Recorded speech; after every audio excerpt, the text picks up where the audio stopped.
Pani Marszałek, Wysoki Sejmie, Panie Ministrze. W imieniu Klubu Parlamentarnego Polskiego Stronnictwa Ludowego odniosę się do poselskiego projektu ustawy o zmianie ustawy o kierujących pojazdami, druk nr 985. Przedłożony projekt ustawy dotyczy m.in. korekty nieścisłości legislacyjnych, terminu wejścia w życie niektórych przepisów ustawy o kierujących pojazdami, a w szczególności przepisów dotyczących rozszerzenia zakresu danych przetwarzanych w Centralnej Ewidencji Kierowców oraz działania organów wobec kierujących pojazdami w stosunku do Centralnej Ewidencji Kierowców.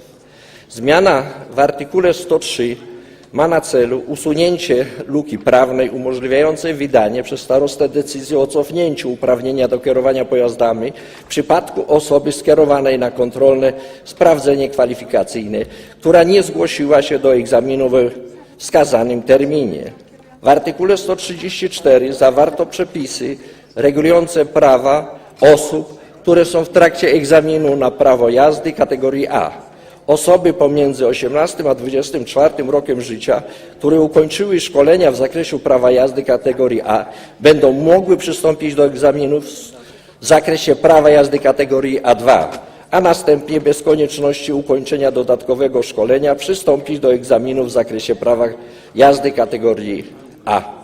W dodanym artykule 135a zapisano, że do czasu automatycznej wymiany informacji w oparciu o Centralną Ewidencję Kierowców do 3 stycznia 2016 roku będzie możliwe skierowania na badanie lekarskie i psychologiczne kierowców kierujących pojazdem w stanie nietrzeźwości, stanie po użyciu alkoholu lub środka działającego podobnie na podstawie odpisu wyroku sądu. Zmiany artykułu 136 zawierają zasady funkcjonowania dotychczasowego systemu ewidencji punktów karnych po stronie policji i przeniesienie danych do Centralnej Ewidencji Kierowców.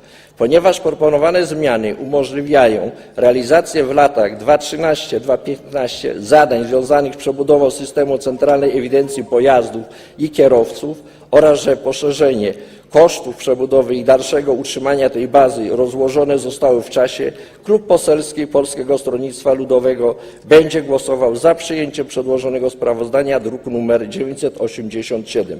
Dziękuję za uwagę. Dziękuję bardzo, panie pośle.